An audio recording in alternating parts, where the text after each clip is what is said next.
and welcome back to the United by Football YouTube channel. We're here with another episode of Bloody Good Football. Now, unfortunately, Thomas is not with us this week. He's off sick. He's had a fever. There's a few things going on, but through sickness and through health, UBF does go on. And we've found his replacement, Street Australia's very much own, Kyle. How are you? Very good, thank you. Thank you for having me today. Well, talk to us a bit about your background, what you do with Street Oz and everything from there. Yeah, so at the moment I'm a project manager with Streets. I started earlier last year, and the main reason is I stopped playing football. I stopped playing NPL after about 10 years because I ran out of time with work and uni, just full-time commitments. So I thought, how many other people would be in the same boat where you just want to play, I always loved five-a-side more than normal football. But I thought, how many other people would just want to play and don't have, the time to pick up normal league or stop playing for whatever reason. Yeah. So, can't commit. So I thought I just want to create a league, sort of like I've created a web app. It's developing into an app as well, where you can get down either by yourself or with a team and just play with less commitment. You can play as much as you want, anywhere you want. That's a goal. And how long have you been doing Street Souls for?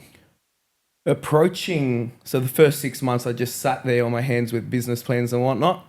And then since then we've been going for about half a year now. Yeah. So yeah, it's just over a year, but probably 6 months in terms of actually running it properly. And what are the ambitions? What do you want it to be? And let's just say in 5 years' time, what do you want it to be? In 5 years' time. So I got a lot of the inspiration from traveling through Spain, Greece, different countries overseas. And you just see there the culture of football is just so good, People are just playing everywhere. Every cage, every park just has games going on. And I was thinking, you know what, Sydney or Australia in general, we have a lot of football interest. People wake up at 2 a.m. to watch Prem. There's a lot of football interest, but I don't feel like we have that culture that we don't harness it in the right place of just playing. Yeah. So what I want to do with Streets is create a league where basically everyone's connected. It's Sydney, Melbourne, wherever you're from, you're connected on this one platform. You can pick up and play a game either by yourself or with your mates, a team, whatever the case may be. You can play once a week, once a month, once a year, whatever you want. But you're on a league that's ranked sort of like, have you ever played FIFA Division Rivals? Yeah. Sort of like a real life version of FIFA Division Rivals, or like a chess ELO ranking. So people are versing each other with a big league, not like a standard five-a-side comp, which might have 10 or 12 teams. It could be 100 teams, 200 teams. And over time, the bigger it is, the more exciting the prizes will be and stuff like that. So it's like the more you play, the more reward you get out of it. Correct. The more you play is one thing, but at the end of the day, all sport should be based on merit as well. I think you have to be, it encourages both participation as well as how good you are. So it works to the benefit of, there's no commitment. You're not tying yourself down to a constant week to week. Yeah. Having to, we've got a game on Wednesday, you've got to be there. So if you can make it, you can make it. If not, you don't link up with anyone, you go from there. So at the moment we're running in person, we call it Streets Meets, which is just come down and play, pick up events. Over time we'll do more locations, but separately the web app's sort of growing with the amount of users that we have on it. And over time, what the goal is basically I want you to be able to pick up your phone if you want to play on a random Wednesday at 6 p.m. Yeah. And you don't, either you have boys to play with or you don't have anyone to play with, you should be able to pick up an app and just see what's around you, what games are, available, or if you just want to go and hang out and watch a game. We just to promote that sort of culture around football in Australia. Look, it's lovely. And I take it you're Greek. Yeah. Yeah. So it's 2004 still the best thing that ever happened? 100%. I was only 5 years old, but 100% I still remember it. Right. And is Valkanis Greek or is he Aussie? Who, sorry? Valkanis.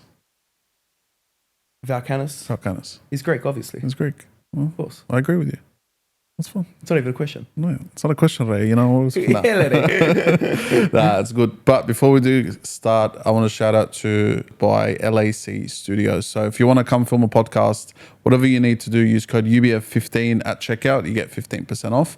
LAC Athleisure, it's still kicking. So if you want to use that as well, UBF15 and you get 15% off that as well. So now let's get into it.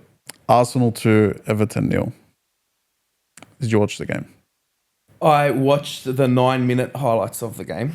What are your thoughts? My thoughts, unfortunately, were I was hoping this could be the week that Arsenal dropped points and kept the league more entertaining for the final 8 games. I think this could be the game that could seal the deal for the league, to my dismay. But it was so refreshing to see Max Dowman, what a player he's going to be. Look, he's 16 and what he's doing at his age, bro, the way he moves on the ball, the way he glides. I think it was John Terry that said it. There's no one that moves like that except Messi. I watched that highlight for his goal, that touch. Who was it? Who was the pass? Who was the defender? Was it Mikalenko?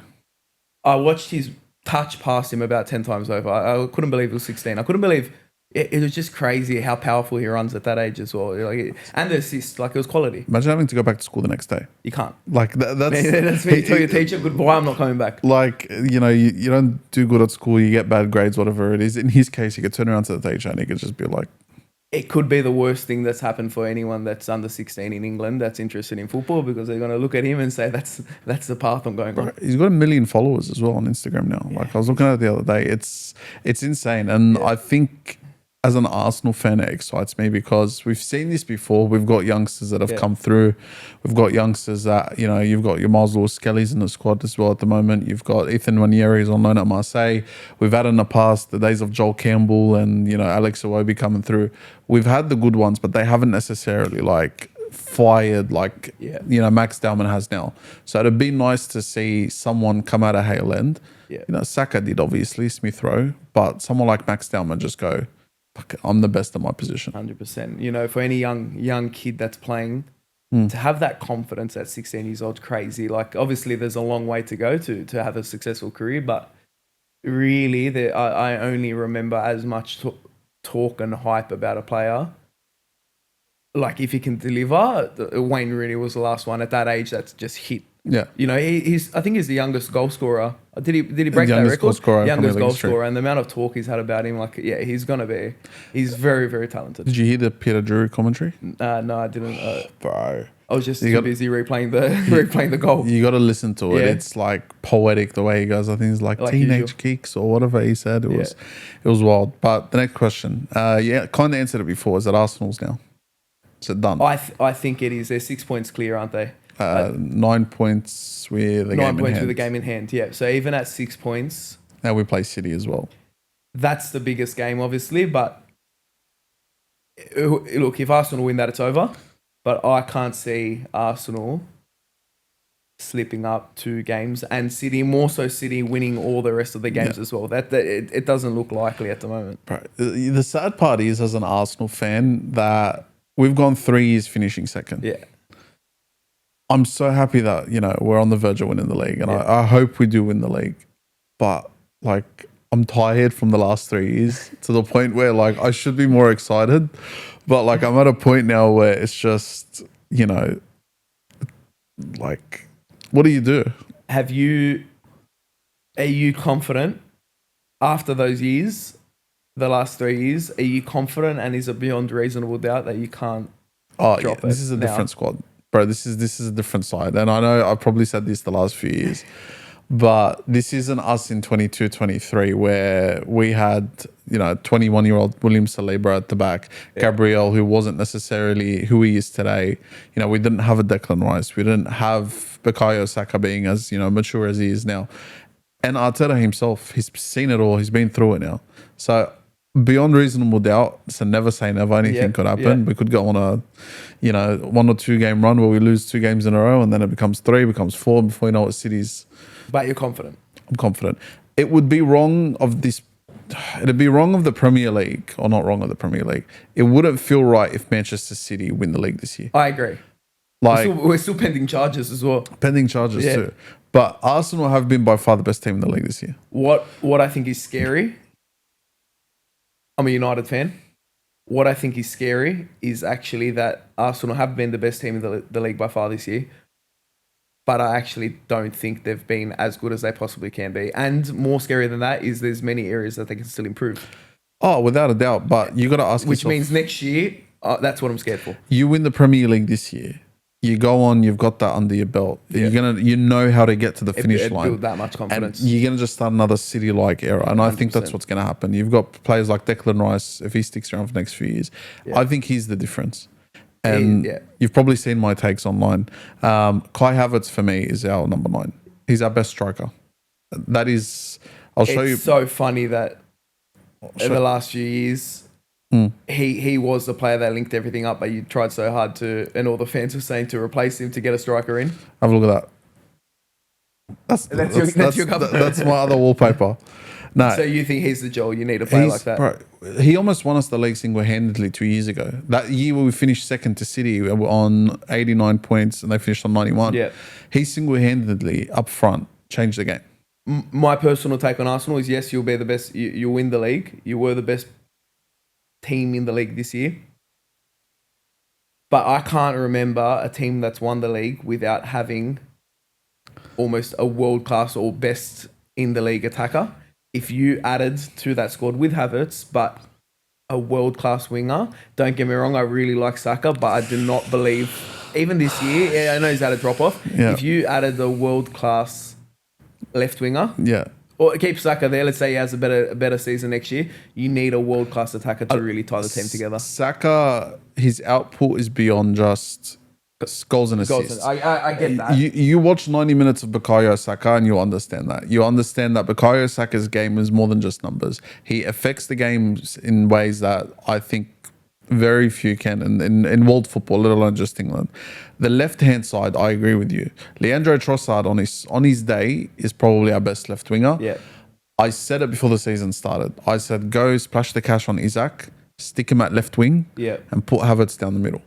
That would hindsight would tell you that Isaac may or may not have worked, but yeah, I agree. I think with a left winger, with Eze, who I think is a massive player, Yeah.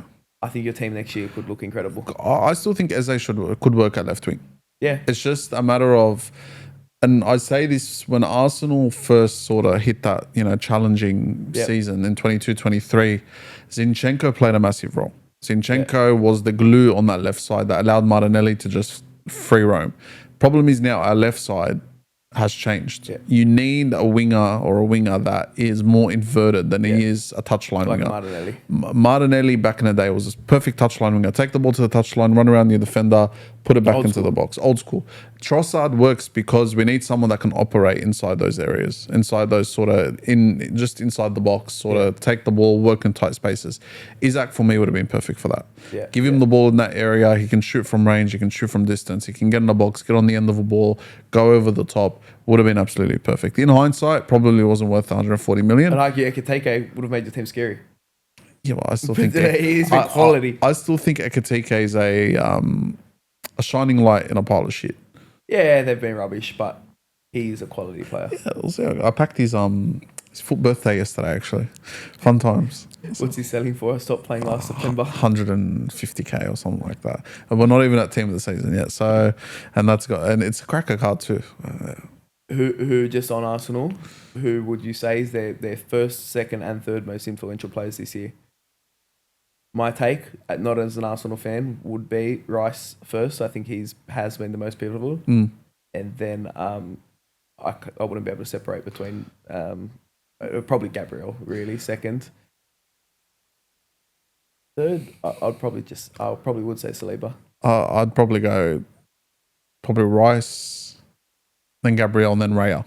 Yeah, okay. Yeah, I think David Raya has definitely been, when it comes to winning points from between the sticks, he's definitely done it this season. There's saves that he just shouldn't be making. Like, even as a Division 3 goalkeeper myself, like, you just see certain things, the way he sees the game, even his ability on the ball. Yeah, he's quality. He's quality. And mind you, 10 years ago, I think he was playing non-league, which is the scary part. Is that right? Yeah. How old is he? 26. Yeah, that's crazy for 26 for or someone in 28 the Prem. potentially. Yeah. Wow, that's crazy. Now, the last question, even when Arsenal aren't at their best, do they now look like the team most likely to find a way? And I think that's been what's killing everyone. I think we're not at our best, and we haven't been at our best all season. I think we're at our best when teams come to play. Yes, and that's probably the hardest thing as any good team is sitting against teams that don't want to play. They just want to go for a draw or a loss. And that's probably been, not just you guys, a few of the better teams over the last few years, but that's probably been the hardest thing for you, breaking down those teams that just sit. Yeah, you look at the games we've had in Europe this year. Like I think we played Atletico, Inter, Yeah. and even Bayern Munich when we played them in the group stage. Yeah. They came to play football. Yeah. We destroy teams completely once they come to play football. It's a different game. And this is where I think the game against City coming up in the next few weeks, they're going to come to play football. Yeah. Good luck. Yeah. Yeah. No, I see it. Message to Pep Guardiola. Good luck when you come to play Arsenal, because if you're going to come to play football, you've seen it beforehand, you've seen it in the Champions League, you've seen it against a number of numerous top sides. We will get you. And we'll cement our title then. And a miserable day for the rest of us. Listen, it is what it is. You can suffer in silence, mate. That's fine. But if you win, hats off. Until that day, you're a United fan, mate. Yeah. And bro, you've had your time. You guys move aside. You've got a rebuild to do. You've got another 6-7 years before you get to where you want to be. So quietly confident, but we'll get to that. But the last one I wanted to mention about Arsenal is that I think when it comes to winning something this year, I just, even if we don't, you can't let go of Mikel. See, this is where I have an issue with this statement, even from my mates that are Arsenal fans as well. At what point, no matter how good quality it may be, the players that he's improved, I completely get all that. He's built the squad up, I completely get all that. But at the end of the day, if it was in any other team in the league, and I'm not saying their tactic is right because it hasn't worked for a lot of them, you need to win trophies. I'll ask you a question. Let's use a different analogy. Yeah. You've decided to get married. Yep. Okay. At the end of the day, your partner, not the, at the end of the day, let's just say they're not a model. They're not, Victoria's Secret, where you're going, solid, how do we explain it? Yep. Try not to use a word that's going to... Anyway, long story short, you married someone who's not necessarily a 10. Yep. You've married a 7 out of 10. Yeah. But they're lovely. Yeah. They work, they help around the house, everyone plays their part in the family. Yep. Food's on the table, everyone's enjoying life, and you're where you need to be. Yep. Do you leave that for a 10 out of 10, but there's no guarantee that 10 out of 10 partner that you so assume of is effectively going to... I love the analogy. But I would argue that the trophy in football is more equivalent to the outcomes of that life. No, but why rip apart your whole family and life that you've built over the last 6 years? No. I'm saying the looks, the improvement from the 7 to the 10 is like getting an ugly win. He's winning the trophy. He's actually winning the trophy even when it's ugly. No, but Mourinho Chelsea style. But you're no longer happy. You've got the trophy, but you're no longer happy. If you're happy over the years, so you're saying on the status, if they did not win anything again this year. That was the point. If they didn't win the Premier, if they didn't win the champs this year, if they don't win a single trophy this year, do you keep Mikel? I think you say you've done an incredible job building the squad, but we need to finally win. It's been 4 years too long. I think you're absolutely deluded. So you'd keep him? I'd keep him. And how about, on that same logic, if that went for another 5 years? Simeone's been manager of Atletico for how long? He's won how many trophies? He's won a couple with lower expectations. Yeah, but at the same time... I get you. Simeone's no one had expectations of Arsenal either. Look what we've been able to build. Now they have over the last 3 years. Now we do. But at the end of the day, why look at Tottenham? Why sack your manager and hope... I get you. It's not always greener on the other side. It isn't. I think potentially there could be some scar tissue from all those years finishing 3rd and 4th under Wenger. I think that's a lot of that is what it is, but even then we weren't grateful for Wenger. So yeah, that's true. We're going to be in a situation again where we let go of Mikel Arteta, and then we're going to be like, well, should have probably been more grateful about all these second place finishes. I do get what you're saying and what's interesting about every league, but there is only one team that can win anyway, and it is a hard thing to win. I just think that at the end of the day, even if it's not the Prem, you have to win trophies. And you're a United fan, you know, sacking managers doesn't always solve the problem. It doesn't. And it creates a lot more toxicity out there. Yeah, we haven't done things perfectly by any stretch of the imagination. However,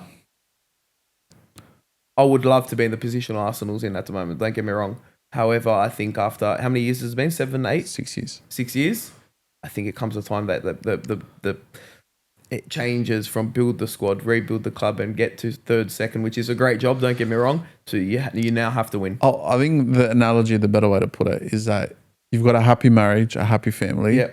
You know, you're putting food on the table. You know, you're in a very comfortable, great position where you're sitting a lot better than a lot of other people out there. Yeah. Why leave that family to go get with someone that's going to give you a car or a house? I get what you're saying. But not a happy marriage. As long as you guys are happy, I think the rest of the league will be happy as well if you're not winning titles. Oh, right. Yeah, all right, no worries. Anyway, on to Chelsea. On to Chelsea. Quick one on that one. Thomas is a Chelsea fan. Thomas, commiserations to your side. May they never win a game again. They lost 1-0 to Newcastle. Yeah. Short and simple, Anthony Gordon. Is he their most important player outside of probably Bruno Guimaraes? I believe so, especially in attack, definitely in attack. Yeah. I think their midfield in general is just great. It's Yeah. an awesome midfield, but I think Anthony Gordon's been fantastic this year. Yeah, look, I think he's, ever since leaving Everton, and I was watching a video on TikTok the other day, he's a Liverpool junior. So Anthony Gordon grew up in a Liverpool household. I think Liverpool didn't want him in their academy, so he went to Everton. Wow. And then from Everton, he went to Newcastle. And I think even at the time when he left Everton, Newcastle, the Everton fans weren't happy that he left to join Newcastle, of course. But I think he's grown into his own sort of self-confidence since then, because he's gone from being your typical English winger to being, I think, someone who could make the England squad and could actually make a difference. I'd argue he should be starting on that left hand. I would argue he's scary to when United versed him both times. He's scary to He's hard to deal with. To deal with, yeah. He's not a pretty player to come up against. Yeah. And I think he could start on the left. Foden, I think, probably gets ahead of him on the left. I think he probably will.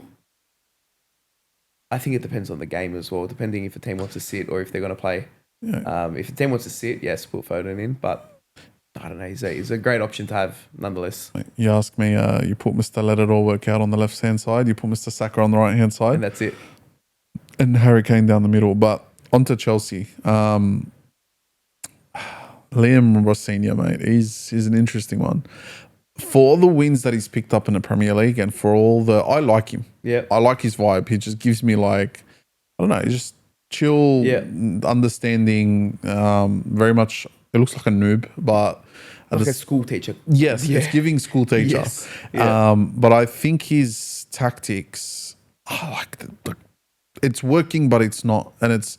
You look at them, there's an identity, but it just feels like the players aren't all there. I'd love to see, I haven't checked this, but I'd love to see what the average age of that squad is. It's fairly young. And I think that is, I'm not going to make an excuse for every team, like that old saying you can't win anything with kids, but I do think there's a lot of immature people in that team. Yeah, they lack a backbone, and I've said it for a long time. I've said it since last year. I said Chelsea are like a Ferrari with a Toyota Corolla engine. Yeah. Like they look pretty on paper, they look good, but they don't have that spine that you look at Arsenal, you look at City. You know, even as bad as City have been this year, or in their standards. Rodri, you look at the back line, they've got Husanov, they've got Ake in there, Gvardiol, whoever's at the back. There's a spine and there's a leader. They lack leaders in that squad. You can't tell me Enzo Fernandez is a leader. Look, I think their midfield is pretty good. I don't mind Enzo Fernandez as a player. I just think with Chelsea, I'm quite grateful actually that they bought Garnacho, for example. But why they spent so much money on wingers when their defense was clearly an issue is baffling to me. Look, unpopular opinion. I like Garnacho. I think he has talent, but towards his end of his time at United, I didn't know. I'm not talking about as a player now, but you can clearly tell when he's still a kid. I think he was 19 when he left. Yeah. When you can have that attitude as a 19-year-old, I just think you have to be performing at the top level. Otherwise, you can't have that attitude. Yeah, but you guys are just a shit environment to play in anyway. Like 100%, at the time. But I completely agree with that. But I just think a little bit of humility will go a long way. Imagine him in an Arsenal side, bro. Fucking. You think he'd do good? Bro, he would have killed. He would have fit. What do you mean it wouldn't fit? His play style, I don't think would suit you guys. Like He's more of a Martinelli. Well, under Mikel, anything's possible. You know, with the rehab centre that we've managed to pick up off Chelsea, Jorginho turned from barely making the side to arguably at one point one of our strongest midfielders. Yep. Declan Rice turned from a powerful 6 to one of the best 8s in world football. Who else did we pick up? Kai Havertz. Yeah. On life support when he left Chelsea. Look at him now, probably one of the better strikers in the Premier League. Noni Madueke. He's done all right. Playing out of his skin this year. Who else do we pick up? Raheem Sterling, no one could fix, unfortunately. Where is he? Feyenoord. Right. And is he turned right? It looks all right. It's Feyenoord. Yeah. I mean, if you're not looking good at Feyenoord. That's it. Hang on. But look, I'm a big believer in confidence. I think a lot of United players lacked confidence for the last 2-3 years. Bruno Fernandes, if he played in any other team in the world, would probably be the best number 10 in the league. I agree with that. But we'll get on to him in a second. Yeah, on to the next game. Liverpool 1, Tottenham Hotspur 1. This is the game that probably a lot of people, a lot of neutrals were looking forward to. I didn't know what to want from this game. On one hand, if Liverpool won, Spurs going down will be funny for many people to see, wouldn't it? I've got a question for you. Tell me. You're not an Arsenal fan, but point of view, you're an Arsenal fan. We secure the league against Newcastle. Yeah. The week after Newcastle, we play West Ham. Do you just forfeit the game and hope that Tottenham Hotspur are sitting below Look, West Ham? I think from a club and a fan perspective is different. If I was an Arsenal fan, league secured, I would love that. But if you're part of the Arsenal squad, Arteta, I don't think you can do that. Yeah, well, fan, forget the club side. Fan, that could bring more joy than actually winning the league, which is crazy to hear. But I know for Arsenal fans that would be like, it'd just be funny for everyone, let alone if you're an Arsenal fan. Well, talk to the people for a second. There's a checklist for you Arsenal guys out there. So you're going to have to beat Manchester City at the Etihad, which means that if you do that and Manchester City stumble across the way, we could secure the league against Newcastle at home, which means that if you do that, we can go to West Ham, give them the 3 points, and then hope that Tottenham Hotspur continue their horrible form and find their way into the Championship for 2026-27. And if you do that, we've won the league, they're getting relegated. The world's at peace. If that happens, if you're an Arsenal fan, football's complete. But, if you win the Champions League, you win the Prem, and that happens, football's complete. The issue with that is it will never get better as an Arsenal. It can't get better. It can't. Like, you win the Champions League, say you do the quadruple and Tottenham get relegated. I don't know. That's football complete. You may as well just go back to following another sport. Sack Mikel, do what you need to do at that point. Just the clubs. Yeah. Imagine that. Yeah, we've won the league at White Hart Lane, and then the day that we confirm that we've won the league, we've confirmed their relegation. But back on the game, they did draw. Richarlison.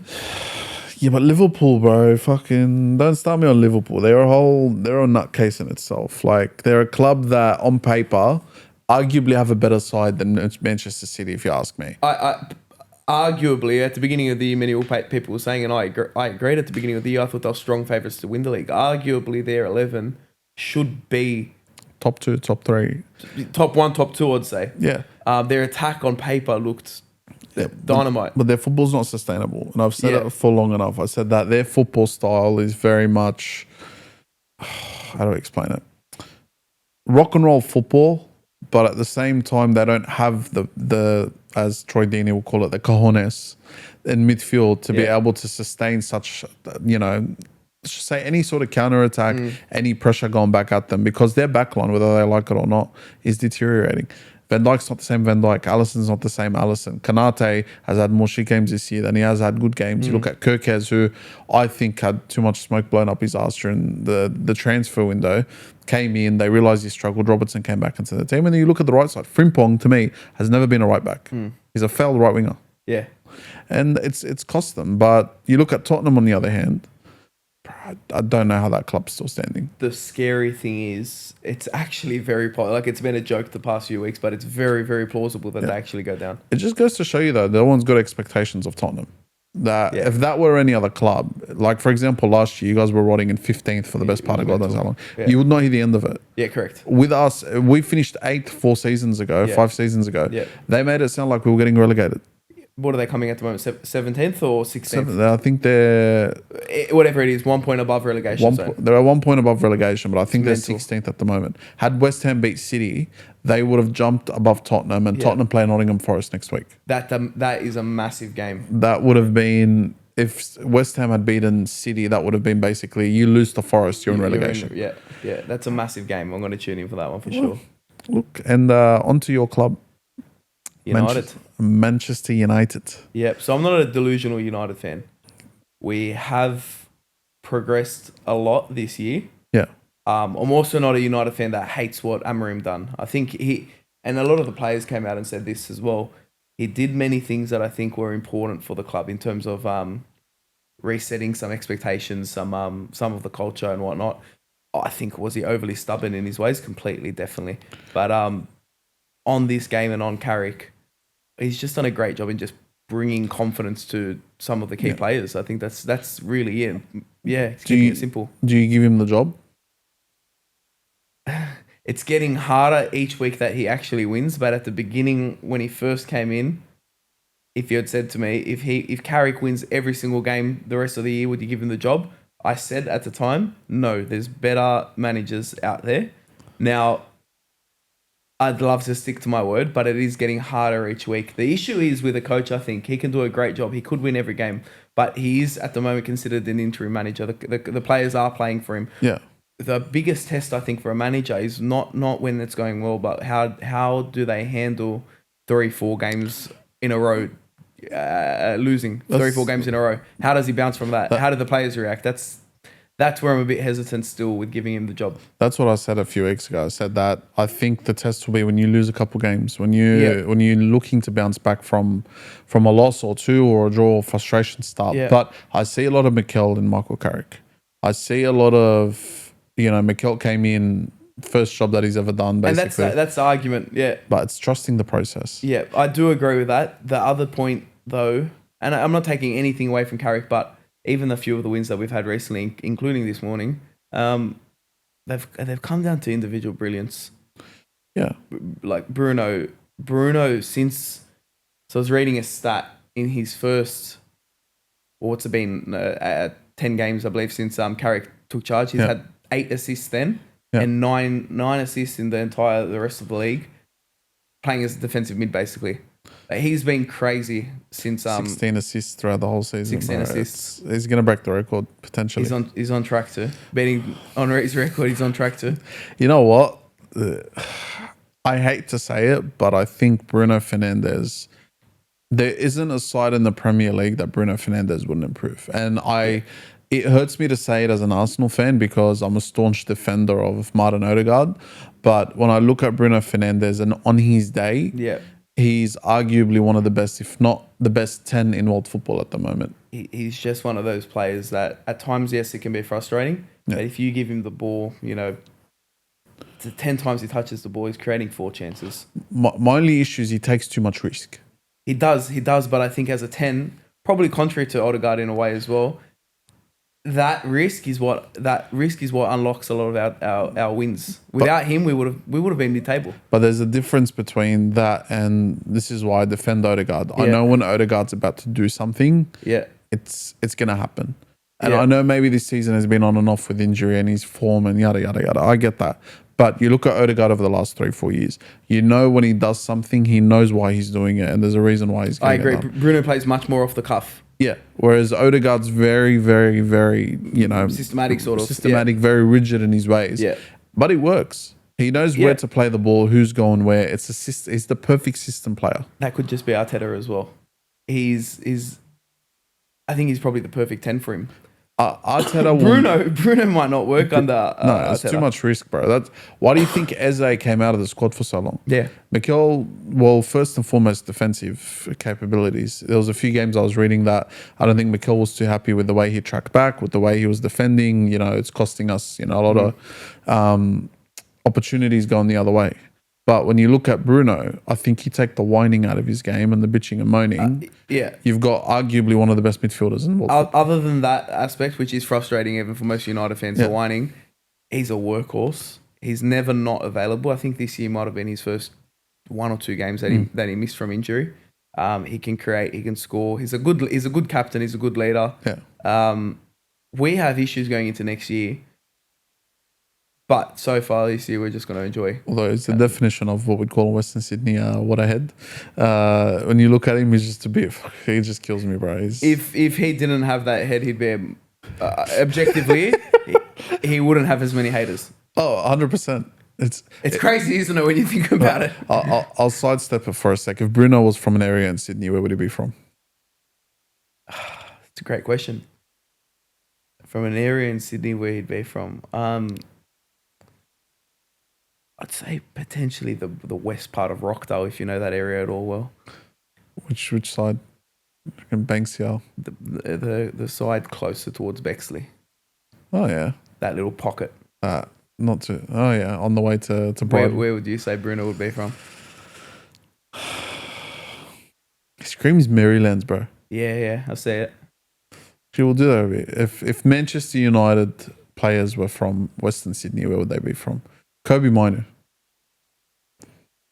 Kobe would be a North Shore boy, I reckon. North Shore. Yeah, I can see him. Benjamin Sesko. Sesko would be from Adenza Park. Sydney United alumni, bro. He'd be from Adenza Park. Casemiro. Bondi. I reckon Bondi. Yeah, Brazilian. with the Brazilians, yeah. Harry Maguire. Harry Maguire, if he was born Aussie, we're saying, he's a Shire boy. Nah. Where you his head screams like Pat Stowe, bro. Yeah, okay. Yeah. What about Bukayo Saka? Classy, elegant. Balcombe Hills. Yeah, could be. Hills District, Bella Vista. Yeah, it's a good scenario to run. Okay. All right, well, one more before we go. William Saliba. William Saliba, I reckon, is a Coogee Bondi again, same. Bankstown, bro. You reckon Bankstown? He's half Lebanese. Is he? Yeah, his dad's Lebanese. I didn't know that. He's one of us, mate. He's Tech Fleece. Tech Fleece, Yeah. bum bag. Yeah. He's got the hat on There's backwards. a picture of Joshua Xerxes actually From when he was about 16, 17. Wearing Full Tech Fleece up. And if you look at his style now, it's just completely opposite. It's so funny. straight out of Greenacre. Yeah. But the last one before we move on, what did you think of City's game against good old West Ham? Because if Arsenal as a community hadn't done enough this year, West Ham's very own Dinos Mavropanos, ex-Arsenal player, done us the favour. Goal line clearance, scored the goal. David Moyes couldn't speak any more highly of him. Yeah. Although that Bernardo Silva goal was absolutely beautiful. Do you reckon he meant it? Yeah. I was looking at that and at first I thought he didn't mean it. And then I saw the player and I'm just like, he's quality, isn't he? He's quality. If anyone in that team, him or the one player I think in City that he just should be playing more and he can just unlock teams. And I think they'd be higher up in the league if he did play more. Ryan Cherky. Is Ryan Cherky. Yeah. He's a phenomenal player. It's hard because who do you put him over? I get that, but he's phenomenal. He can't not be in the team. Bro. He's just the way he moves, the way he just caresses a ball. I've seen a video, him and Foden warming up, just, long volleying, long juggling to each other. And obviously Foden's got unbelievable tech. Unbelievable. But when you just see how they touch the ball, Ryan Cherky's got that Ronaldinho sort of Neymar vibe where it just comes natural. He's phenomenal. I remember using him in FIFA 22 or 23 as when he was not even a photo on FIFA in career mode. I picked him up, I grew him to 84, 85 rated and then sold him off to everyone to something. How old is he? He's young, bro. 21, 22? He's 21, I think. Can check it. He's phenomenal. But on that game, I was watching the last 5 minutes. They had a chance at the end to win it. It was another important game, wasn't it? Both for relegation and the title. Yeah. But the reason I think West Ham will stay up is they have fighters in that team. Yeah. Same as Forest. That's something I don't think Spurs have. No. And you're right there. I think they've been there before too. They know how to get out. Whereas Spurs, it's free fall right now. Everything's just going downhill and they're just open arms accepting it. Yeah. And look, I think that could be the game that delivered the Prem. Even Pep said it. He reckons that was it. He That said, was it. yeah. And fair play to Pep. At least he's being honest. But it is what it is. It's still a big game. Arsenal City is still a massive game. Bro, it's just Where is it? Etihad. Yeah, okay. Bro, you don't understand. Like, it's just been too long. Yeah. It's like, I don't know what I'd do with myself. What was it at 22 years? 22 years this year. 22 years, yeah. Yeah. Bro, we've also got a jersey next year that if we get the gold Premier League badge on there, it's just going to look freaking slick. Oh, they've already come out with it? No, but the leaks have come out. It's like a maroon and gold jersey, bro. It's beautiful. But yeah. Look, onto the, we're going to go through some quick World Cup questions onto the World Cup. All right. Who's supporting the World Cup? Since a kid, other than obviously Australia and Greece. Of course, Australia I want to win. I'll go as far as possible. Since a kid, I've always supported Brazil. I've always loved Brazil. Right. Well, Greece didn't make it through the Greece didn't make it. Greece isn't there, so I've got one less team to worry about. Australia, wish them all the best, but let's hope for a big surprise, but my real favourite is probably Brazil, followed by Portugal. Ronaldo. I've been a Ronaldo fanboy since. Don't say that out too. Don't say that out too loud. Sorry, don't say that out too loud. In the wrong areas, mate. You'll get sent, mate. Socceroos through and through, mate. What are you talking about? Oh, 100%. But there will be. There's how many no, teams? we've all got soft teams? spots, bro. It's the same as me. That's my soft spot. Yeah. Who's your England? Yeah. Three Lions. It's my love. That's where I fell in love with football. Yeah. Through the Premier League, you see all these players. You know, you start to learn more about the Three Lions than you do the Socceroos when you first get into it, and then slowly you grow into it. But if the Socceroos are to win the World Cup, of course, it'd be unbelievable.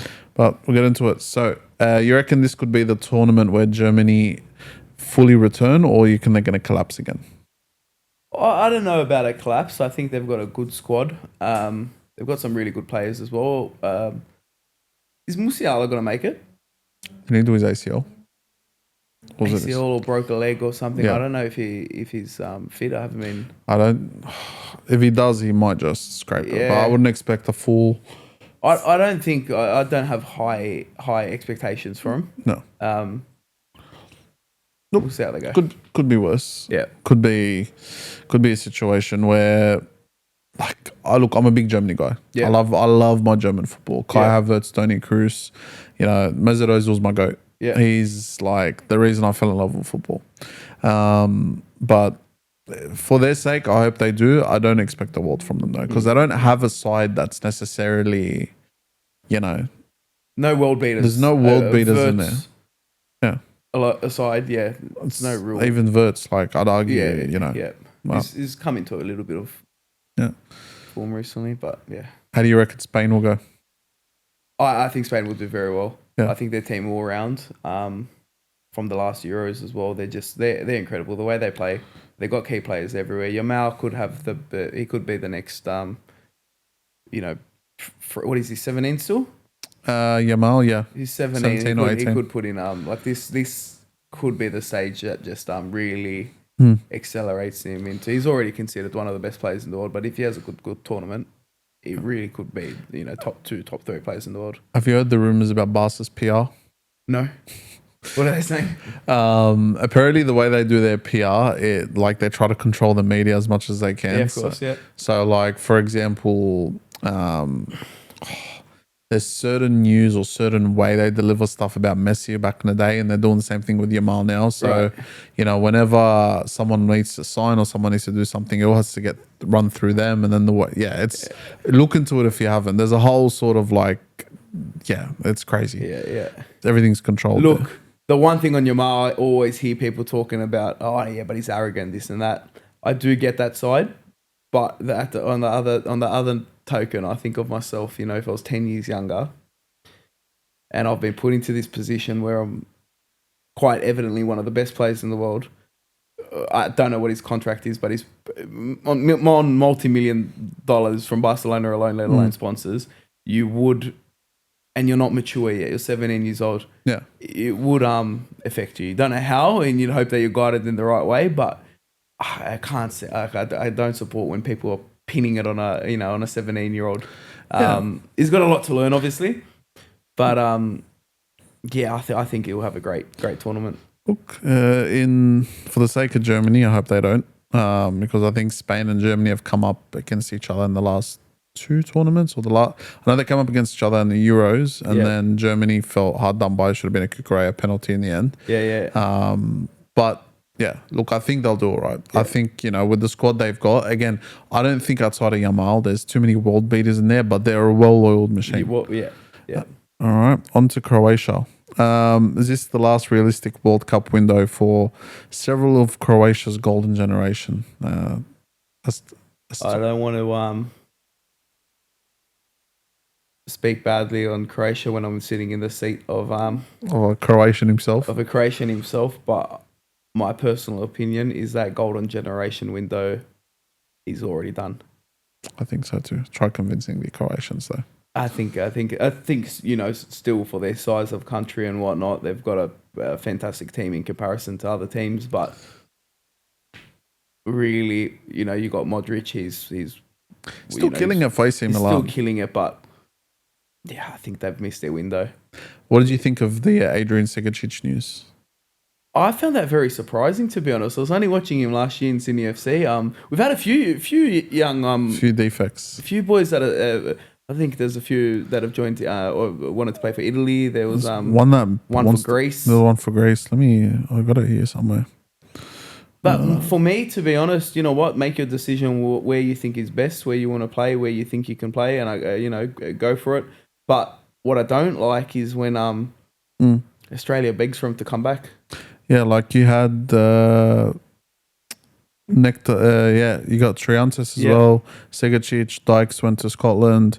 We've got Volpato, who we're trying to convince. That's what I'm saying. He's made his decision. Yeah. Let him make it. Yeah, look, it is what it is. He's got. I've said it for a while. I've said that he is more likely to get into that squad than the Aussie squad. Segacic himself is a big personality. Like you look at the way he plays, the way he holds himself, it's a big personality. And I don't think Tony Popovic necessarily, wants that around the squad.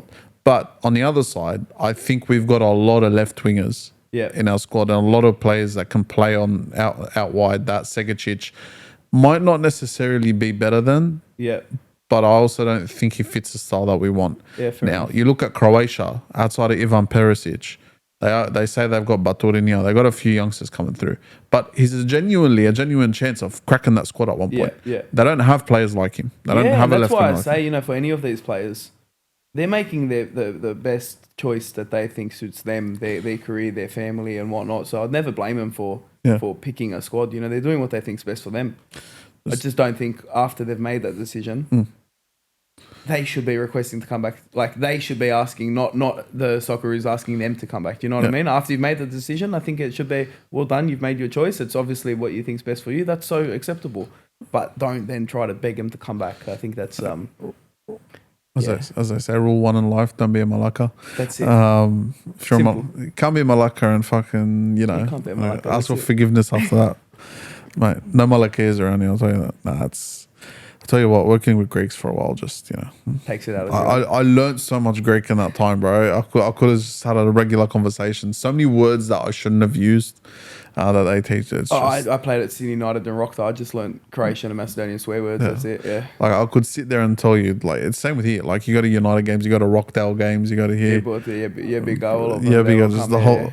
Just try not to upset our Croatian viewers by any chance. On to Australia though. What would count as a success for Australia?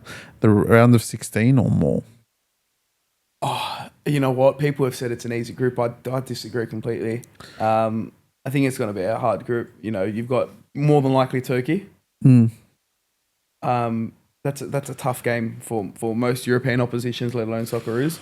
You've got USA, home soil, like that's a big advantage as it is. Plus they've got some good players. Yeah. And Paraguay, a South American team that, they probably don't have as many world beaters as other teams, but they're still going to be a hard team. Yeah, we're playing teams that are closer to our rank than we are. Yeah. Look, I think that Australia thrive on being the underdog. Yeah. I think the way we play football, especially in the last few tournaments, when we've come up against your Frances and your Denmarks and then the European teams, we've done well because we just sit back Yeah. and we just hit them on the counter Yeah. and then we're just effective. Whereas when you're playing a USA, you're playing a Paraguay and you're playing a Turkey, for example. Turkey, you might be able to get away with it. But I think USA, you're going to have to take the game to them. And I think Paraguay, you're going to have to take the that'll be game a to them. dogfight, They got a few good players, but I don't think they're as good as people make them out to be.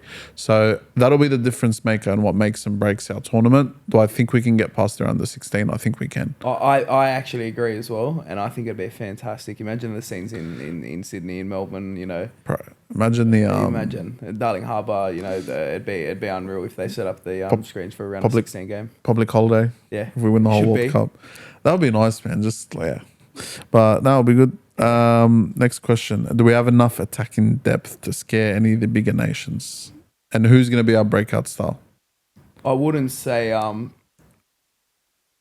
to scare the big nations, which might actually be an advantage because I don't think they'd be there sitting and watching all the Australian players. Yeah, But Irakunda's some player, isn't he? bro, he's wild. He just scored another belter on the weekend. Yeah, bro, it was just. I'd love for this to be a breakout tournament for him. We need an Aussie to really, just step up. Because we haven't had one since Moy. That's Yeah. cracked the Premier League and gone. The most exciting one. What was it? 8 years ago now. It was it might have been 2 World Cups ago. Azani.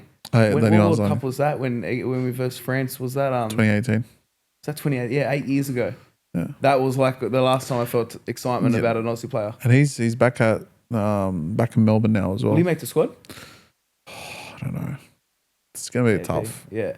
Well, they've got till June 1st, I think, to have to submit their squad or something like that. So, but yeah, Irakunda's looking good. yeah. And the last one: which giant nation are you least convinced by right now?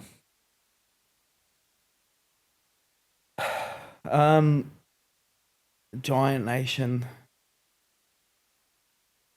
It's not that I'm not convinced with them, but I don't think they're going to win the tournament, even though I like all their players. I love watching their camps, on YouTube, their fan zones and whatnot. But I think England won't. I'd love them to, but I don't think they're gonna make it. I think they're going to surprise everyone. I think they're going to take the whole thing out. You reckon? I'd love to see it.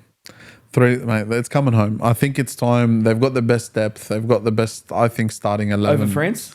Of course, bro. You look at France's depth now compared to what they had a few years ago. I know, but it's still quality. I'd argue that their front 3 has improved fucking drastically. Yeah. But you look at the rest of their squad, it's kind of still like you got Mtuidi, you got Koundé, you've got Saliba at the back, Kanate, you've still got, I'm not sure if Pavard's still kicking around. Yeah. You look at the depth they had a few years ago, a lot of the players are still there, but I don't think they're the same quality or the same level that they played at a few years ago. Whereas now, you look at England, everyone's kind of in that sort of like... My only thing with England is I think and let's see how Tuchel does, I think he's been better at it, but they've got a few too many superstars which you can't all play in the same team. No, I'll still say this. I think Palmer doesn't start. Yeah. Or dare I say barely makes the plane. Where do you put him? If he plays a 3-4-3, where do you go? This is what I'm saying. Yeah. You look at someone like, for example, a Morgan Rogers, where, okay, do you take him with you? Do you not? Do I need a Morgan Rogers? Whereas, his quality for me, he should be on the plane. Like, I wouldn't be surprised if all 3 of Arsenal's wingers make the plane. Noni, Saka, Eze. At least 2 of them should be. Yeah, at least 2 of them. Bro, get Max Dowman on that plane, man. It'd be great to see, wouldn't it? Max Dowman at 16 representing England after, let's just say, playing these next 7-8 games, just It'd be unreal. Mopping the floor with the Premier League at his age and then making the World Cup. Imagine being a 16-year-old that won the World Cup with England. You can't go back to school. No way. That's long gone. He's already long gone. He already can't go back to school. Poor guy. Did you see that interview with Declan Rice? He was he's like, he FaceTimed Max Dowman after training one day, and Max Dowman was just walking out of school with his school uniform. That's crazy. And he's like, how do you play in the Premier League? And then crazy. Just a quick one because we didn't touch on him. He's fantastic and he's going to have a great career. I'm sure of it. Yeah. But have you heard or seen about JJ Gabriel from United?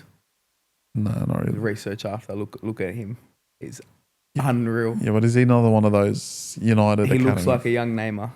Oh wow, an English Neymar. Yeah, let's see how they go. But You've had a few. You've had a few that have come out. Honestly, of other than Cobby was exciting, but this one's very exciting. you know who I liked, but he went sideways. Brendan Williams. Yeah, it was solid. It was solid. I think he had a few other personal sort of. He had a few issues that he was problems, dealing with, but like I'll never forget. Like he was just like He's a young solid United player. boy coming through. The time where he was just ready to like fight He anyone. just wanted to fight anyone. Yeah, Oh he was my- a solid player. Yeah, you've had a few there. Who else have you had that's come through the academy? How's Kai Rooney? Apparently, he's banging in goals in the 18s. All right. He's 16, I think. He's banging in goals. So Be better than if his he's dad. anything like his dad, when you think about it, though, his dad was doing that. Yeah. Like Max Dellman as 16, 17 in the Prem. Even I feel bad for him because obviously you're gonna have to carry the name, and I think the Beckham kids fell to that too. Like Yeah. not Brooklyn, Romeo Yeah, Beckham. I never watched them play, but They were half decent. Yeah, Played right. for Inter Miami's Yeah. second team, played for Brentford's second team. I think trialled at Arsenal. it'd be But, very hard having that name. yeah. Like you're always going to be compared Yeah, to your yeah. dad. You're always going to constantly, be like, oh, well, his dad done this. Now. Yeah. Even Haaland. To be fair, Haaland's probably the opposite. Yeah. I think he's outdone his dad already. 100%. Yeah, yeah, But it's hard when your dad's known as the guy that Yeah. Roy Keane. yeah. Yeah. But look, last one before we go. Who's winning the World Cup? My Honest opinion. my honest opinion Yeah. will surprise you, but I think Portugal's going to win it. Nah. I love Ronaldo as much as the I next think guy. Portugal's going to win it. Who do you think? Not who you want, who you think will win it? I was seriously thinking England. England? Depth, I think style of play, I think everything Yeah. points to there. Like, because they've got, who do they have in their group? Croatia, Ghana, and Panama. Right. You walk they're through that getting group. out of that, Yeah. yeah. Um, It'll be a great tournament. who do I want to win it? I think Australia, obviously. Yeah. But I'd love a Germany. Yeah. I'd love a Germany. I think German football needs a comeback. We haven't, it's fallen off. Yeah. Yeah. But yeah. All right. Before we go, last one. We talked about this before the show. Draft 5 aside from the Premier League. Draft 5 aside from the Premier League. We can't pick the same player. So All right. first person, scissors, paper, rock. Scissors, paper, rock. All right. I start one player per team. Yeah, you can't pick No two. goalie. No goalie. No goalie? No, there's a goalie in There's there. a goalie, okay. Or 6 aside. 6 aside with a goalie. 6 okay. aside with a goalie. Start with Bruno.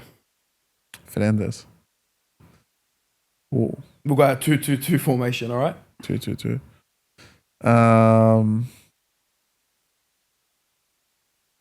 Oh, sorry. No, it's with the goalkeeper. 1, 2-2-1. 2. Oh yeah, 1-2-2. Yeah. Give me Erling Haaland. Haaland in 6 aside, okay? A bit brute force. I'll go with Saliba in the back. My one defender.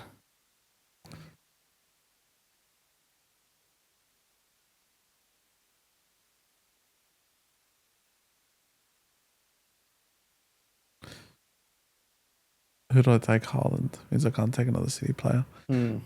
Give me Drury and Timber at the back. Okay. I'm going to go with Shirky. Be unreal.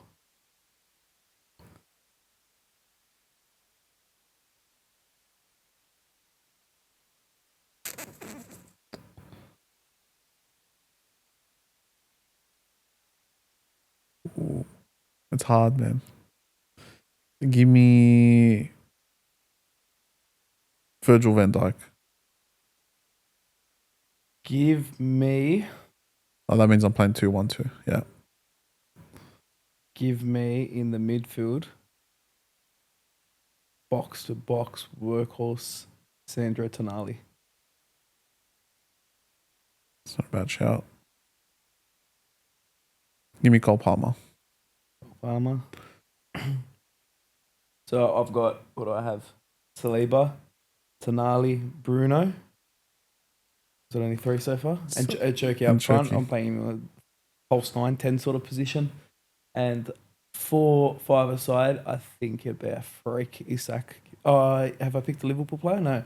Isak up top. No. Hasn't had a good season, but it doesn't matter in this team. So who do I have? I've got Timber and Virgil at the back. Cole Palmer and Haaland up front. I'm not left with many options.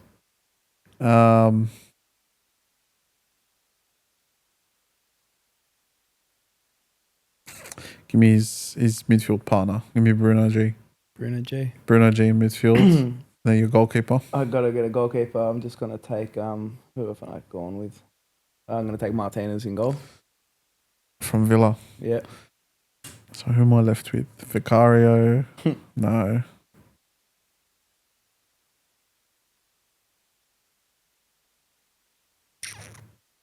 Give me Jordan Pickford. Okay. And I'm left with one outfield player.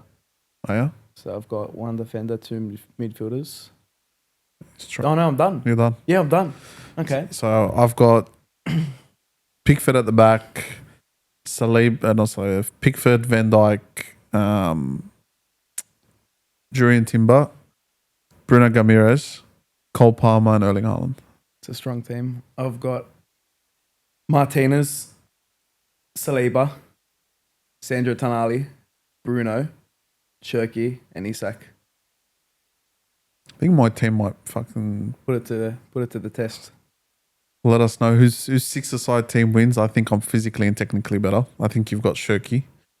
But I think my team's dominant. Van Dijk at the back and then Timber basically being that roaming defender that can move the ball up and down. Then I've got Bruno Ramirez next to him, who's a solid defender as well, who can actually drive up with the ball. And then you've got Cole Palmer dropping in to feeding Erling Haaland the whole time. I have potentially the best centre-back in the league coming from a United fan in Saliba. Sandro Tonali, a workhorse that has almost every aspect of the game covered. Yeah. Then two of the most creative players in the league, Bruno and Cherky. And then Isak technically on the ball is unbelievable and can finish. Physically, I've got you though. Physically, you might have me. I've got Tonali and Saliba. You got Haaland. Yeah. Haaland, Ramirez, Van Dijk, and Timber. And then Jordan Pickford, who's got a temper at the back as well. Yeah, I got Martinez. We'll get in your head as well. And Okay, let's see. Put it to the. We'll put it to the test. Let us know six-a-side team wins that one. But That's a good one. all in all, it's pretty much been it, man. All right, it's been a pleasure having you on the show, and Let's see how Arsenal goes, eh? I hope you're not to get relegated, but that's fine. I appreciate it. Anytime. Well, hopefully we'll see you soon and link up at some point. Sounds good. Thanks for watching, guys. Beautiful. Julian.